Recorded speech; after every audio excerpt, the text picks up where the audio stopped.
Good morning, YouTube. Welcome to the Financial Information Channel. My name is Marvin.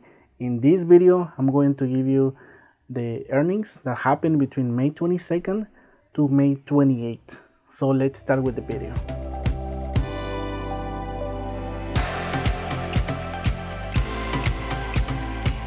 Before I start the video, you can follow me on Instagram or Twitter. I'm gonna put the links on the screen.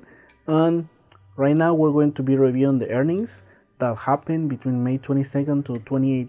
The first company that I gave you my predictions was Take-Two Interaction. I thought that the company was going to go up in EPS and revenue, and actually it did. However, they gave us a surprise. A few days prior to the earnings, they gave us the news that Red Dead Redemption 2 was going to be out until next year. So we get an idea what happens when a company releases that kinds of news prior to earnings. The stock got hammered and it dropped around 9%. And in my opinion, that was the perfect way to trade the stock. It dropped 9%. I didn't think it was gonna drop that huge, especially for that type of announcement. Now, I predicted that it was going to go up in EPS and revenue, and actually they did. And I was impressed because I didn't think that the company was going to have that many products.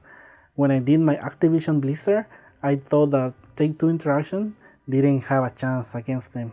However, Take-Two Interactions have a lot of products that are very good. In the earning transcripts, they mentioned that Grand Theft Auto Online has made a huge impact into their revenue. Now, do you know Grand Theft Auto series has always sell well in any console. Now, I prefer Activision Blizzard because the upside for Activision Blizzard is a little bit bigger. However, this company produces excellent games. And keep in mind that in their company history, it has never delayed a game twice. So I expect Red Dead Redemption to be out during the first quarter of next year and sell a ton of units. Now, the second company that I predicted was gonna be AutoZone, and AutoZone had a huge miss. It missed its EPS by 56 cents and the revenue by 90 millions. Now, I thought this was gonna be a key earning for the industry. AutoZone represents a huge part of the auto industry, and missing the EPS and revenue by a huge margin represents a huge loss for the industry. Now, the auto industry has to prove itself that it's gonna go up. I think it will with time, but at this moment, I would stay away from any auto stock. Now, the next company was actually very disappointing, and I was actually expecting Lowe's to post excellent returns. Lowe's actually missed the EPS by 3 cents and the revenue by 100 millions. Just last week, we had Home Depot do amazing numbers. Now, when Lowe's reported, they missed an opportunity. And I was thinking that Lowe's and Home Depot were almost even, and they actually are almost even. However, Home Depot have the advantage. Home Depot does a better job in executing, and it shows in their sales and in their customer service. Now, the home improvement stores have a better chance against Amazon. I still think that Amazon is gonna have a tough time competing against Lowe's and Home Depot. It's just too tough, because Home Depot and Lowe's, they don't sell just tools. They sell a lot of things that most people require right away. Now, can you imagine Amazon shipping items that have a huge value? For example, like roof tiles, sinks, bathrooms, anything that requires a lot of stuff to be replaced right away. Amazon is not going to have a lot of margins, and to return those items is going to be a hassle for the customer and the Amazon store. So that is one of the many reasons why I think the home improvement stores have a huge shot against Amazon in that specific field. Now, the next stock, I was really surprised because I didn't expect Best Buy to beat the numbers by a huge margin. They beat the EPS by 20 cents and the revenue by 220 millions. That is a huge margin, and the stock actually went up around, I think it was 10 or 11%, but they went up a huge amount. Now, I remember when Best Buy was trading around the $10 to $15 around 2012, 2013, because a lot of people were really concerned about the store. Now, imagine Amazon would have an easier time against Best Buy than any other stores. And I think the electronics is one of the things that Amazon has done well so far, but I think they could do better. Best Buy has been able to compete against Amazon in that specific field, and I think the electronics is very competitive. Now, one of the things I think is Best Buy has a good rewards program, and they're really easy to match any Amazon offers. All you gotta do is just take the receipt or your phone, show them the price, and they can match any price that Amazon has in the electronics store in that specific Best Buy. And that is one of the keys if you're able to compete against Amazon. You need to compete on their prices. If you compete on the item prices, you're gonna have a good chance of surviving. The other store that did an amazing numbers was Costco. They beat the EPS by 3 cents and the revenue by 320 millions. Now, a lot of people are going to say Amazon has a great chance of, being the top retailer in the United States, and they actually do. However, there are some parts where they have a lot of weakness. Now, Amazon has a problem where they can actually ship you food. However, the price is very high. And now that's where actually Costco comes in play. They do offer good prices. The value of the Costco membership card is really good. With the Costco membership card, you can fill your tank and your car with gas. You can buy a lot of items at a good price. They have a lot of good deals. And one of the most important things is they actually treat its employees really well. And you know that being in retail, customer service is very important. And they have actually very good customer service. Now, I don't see Costco going anywhere. Their retail business is very strong and they have an excellent management team. And the next stock, of course, is going to be another retailer, and that's going to be Ulta. Now, I was investing into Ulta from 2013 to 2016, and the company is amazing. They have a lot of good services and excellent customer service. And their management team, they know how to grow the company. Now, Ulta is not going to go anywhere. In my opinion, Amazon has to compete and lose a lot of margins on the products if they plan to bring down Ulta. The price of the stock of Ulta is a little bit high. However, they have an excellent management team and their balance sheet and their financials are excellent. I might be able to do a stock review for this company if a lot of people request it. However, keep in mind the stock is over $300 now. And I expect the company to be around $325, maybe before the end of the year. And if they continue their management team, they can be around $400 by the end of 2018. Now, one of the keys that makes Ulta great is that they have an excellent reach to millennials. They have a good rewards program as well, where they're able to give the customers a good value. And they have a lot of services where you can actually get your hair done, your makeup, and I think they're gonna come out with a spa treatment very soon. And most of the products that they sell are really good quality. And they have an excellent customer service. That's one of the most important things when you're in retail. Now, one of the companies that I didn't mention was Big Lots.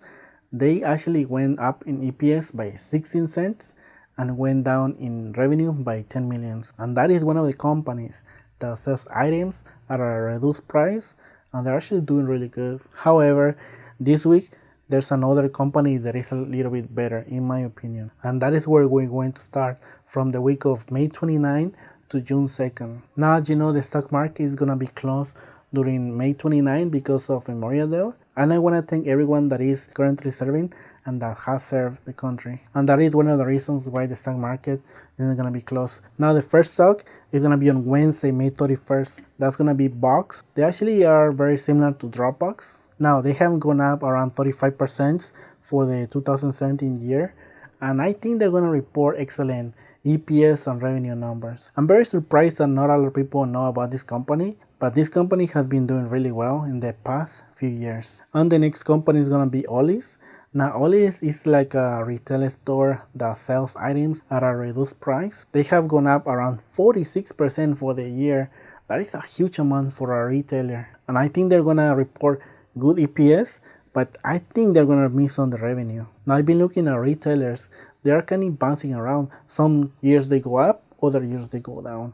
So they're a little bit tricky, especially with this type of stock. I don't know Ollie's that well, so I don't know exactly how they're able to generate a lot of revenue, but I'll start doing some research because this company has been doing an amazing job, at least for this year. Now, the other company is Palo Alto Networks, and they have been down around 5% for the whole year. They were huge back in 2015. their stock price was around $190, I believe, and since then the stock has been going down. Now I think they're gonna rebound for this quarter because last quarter was awful. They cannot do worse than last quarter. I think they need to really report good numbers, and I think in the EPS it's gonna go up a little bit, and the revenue is gonna go up a little bit as well. Now I need to see more consistent quarters for this company for me to go and say, oh, you need to invest into this company. Now I need to do more research on this company. If you are around 190 per stock, you know, the price of the stock, and now you are around 110 to 120, that is a huge drop. I will need to see what's going on the management team, because you cannot drop a huge amount in a couple of years. That's unacceptable, especially since cybersecurity is one of the most important aspects that the country might need, especially at this moment. And the next company is Broadcom. They have gone up around 36% this year, and I think they're gonna post positive EPS and revenue. Now you gotta keep in mind most of the semis have been going up a huge amount this year. The funny thing is that I have around 8 to 10 stocks in the watch list, and all of them have been doing really well this year. So it's really hard for me to say, oh, this is a perfect stock, because all of them have done really well this year. Now the next stock is gonna be Five Below. Now this stock has surprised me. The stock has actually gone up 31% for the year, almost 32%. I have read a lot of articles, and they have a good organic growth, and they have done really well in sales in their stores that they have expanded, which is one of the best signs for a retailer. I expect Five Below to go up in EPS and revenue, and I was doing a lot of research on the company, and their financials are clean. They're actually improving their revenue every year and their net income. Now keep in mind, this is one of the stores that is selling the fidget spinners, and they're constantly being out of stock on those items. So that's one of the reasons why I think they're gonna go up in the EPS and in the revenue. And the last company is gonna be Lululemon. It has gone down 25% for the year. Now Lululemon has gone up a huge amount the first year, went down a huge amount the second year. The third year, they did an amazing job in going up, and this year it has gone down a huge amount. So this is a very volatile stock. Now I think they're gonna report bad EPS and revenue numbers. They sell athletic items, and I don't think they're gonna do really well, especially this quarter. Now Lululemon is one of the stocks that I'm gonna tell you, wait until you see their numbers improve, and then you might be able to invest if that's what you really want. In my opinion, I'm trying to avoid this type of a stock. But remember, this is just an advice. You can take this advice and do whatever you want with your money. And as a huge disclaimer, I'm not gonna tell you how you need to invest your money, what type of a stock you need to buy. That is your decision only, and you're gonna be the only one responsible for either selling the stock, trading the stock, buying the stock, or investing in the stock. This video is just to give you that information about the stock market and some of the companies. Well, that's gonna be everything for the video. Please leave in the comment sections if you're investing or trading one of the stocks, or if you have position in one of the stocks. And as a reminder, I'm gonna bring this type of videos every week, just so you can get an idea what companies have reported this week and what companies are gonna report next week. Thanks for watching. Please make sure to subscribe to the financial information channel, and I wanna thank you once again for watching the video, and have an excellent day. Take care, my friends.